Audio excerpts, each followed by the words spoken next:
It's Tuesday. I'm Tammy, and we're at the Parkland Food Bank.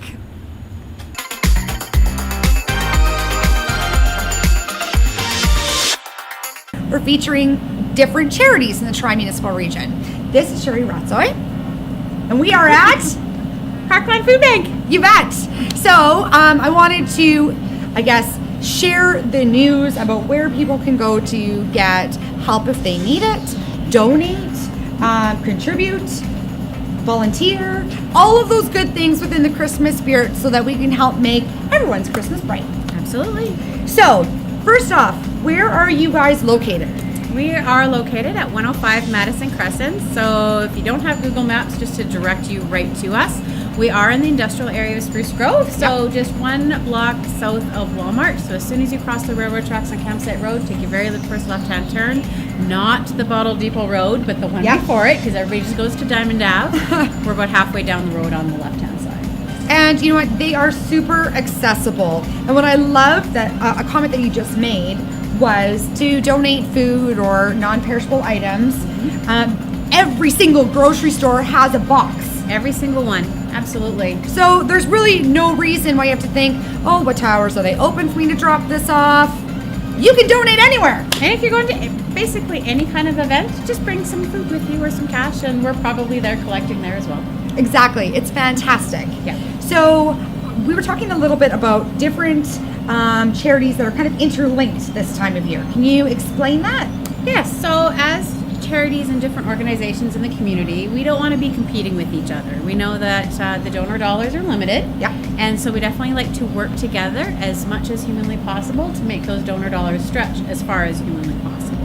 So we've partnered a little bit with the Kinsmen and the Kinnett, so we help them out with all of the family registrations for their Christmas hampers. So we make sure that they have a nice online system. They can easily see who needs a Christmas hamper for Christmas, and they can put those together. So we help them out with that. And then we also try and take a little of the focus off, although I know you're doing the video, off of us at Christmas time though, because they've got a really short window. So they're going to be collecting, getting all those Christmas hampers ready for their clients.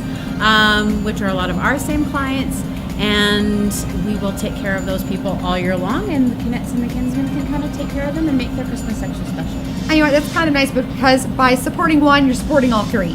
Absolutely. Right? So you don't have to think, who am I going to support right now? You're literally helping out a family in need. Yeah. So if you know someone, or if you are a family that's having a tighter season, holiday season, and we've all been there, how can you get somebody's name on that list? So the family does have to register themselves. So if you know a family, you can't just call us and say, hey, I know this family. Because A, we want to make sure they're getting all the help that they can get. B, make sure that they actually do want a Christmas hamper, because they may not want it even though things are tight. Right. So they can either come right to the food bank here, or they can go to Spruce Grove or Stony Plain Family Community Support Services. We can just get them registered, and then all they have to do is go pick up their Christmas hamper on December 14th. Fantastic. Yep. So why don't you show us around? Absolutely. This is our front reception area. This is the only area where our clients kind of come in and the food that they can help themselves to. So they first come in the door, they visit the volunteer receptionist. They'll enter in their visit for the day, print off their order for the back so that the volunteers in the back know there's someone here that needs some food. We do work on a drop-in basis, so clients don't have to make an appointment. They just come in during our hours, and that makes it easier for them.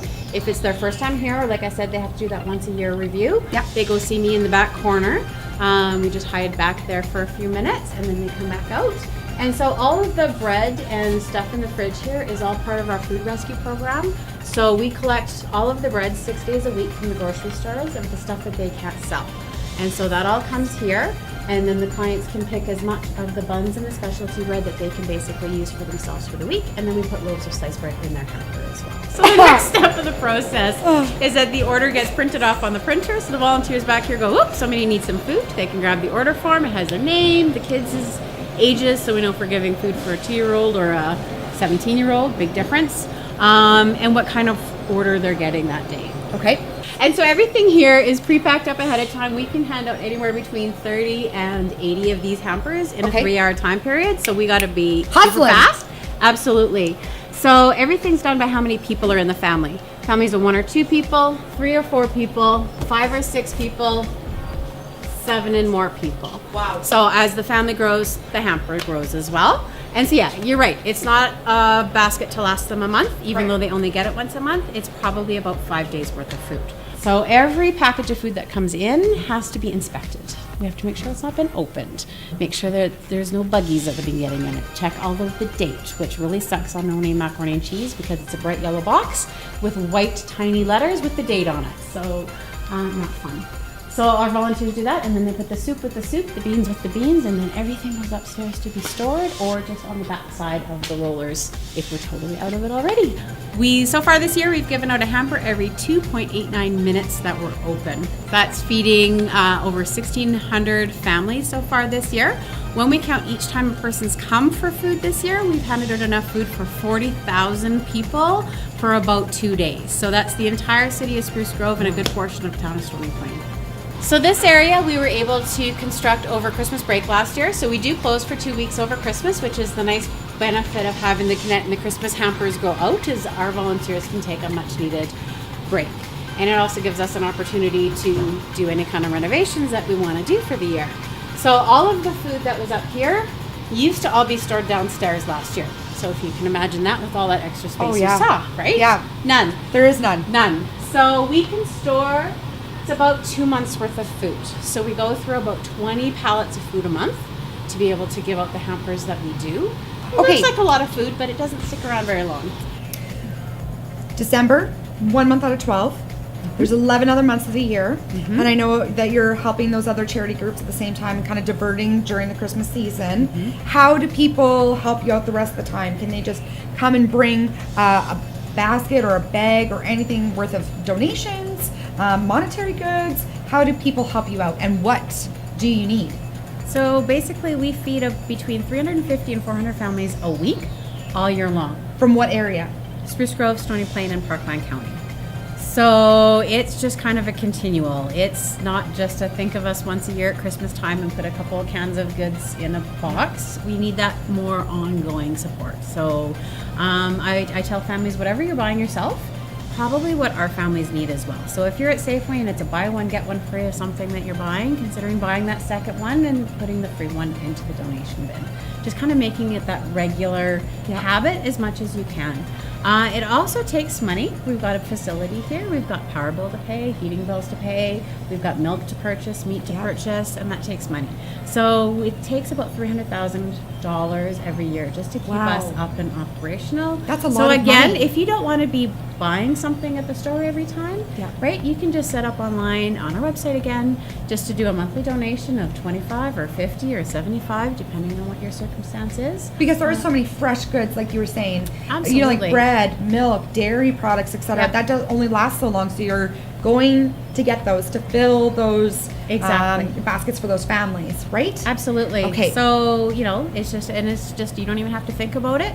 The nice part about a cash donation versus buying something is the tax receipt at the end of the year. We are a charity, so whatever you do donate, you can get a tax receipt at the end of the year, and then you're getting at least 25% of that money back. We all have the power within us to be able to help somebody else out. Christmas is just an extra time where we kind of get that kick in the butt to make it happen. So I stress and urge for all of you to do whatever you possibly can to help out these fantastic groups. So I want to thank you so very much for having me out here today. Thanks for coming. It has been so educational, and I really hope that all of you help them and help you with your cause. Please, please, please. And from both the Parkland Food Bank and me, Tammy Colbow, we wanted to say Merry Christmas.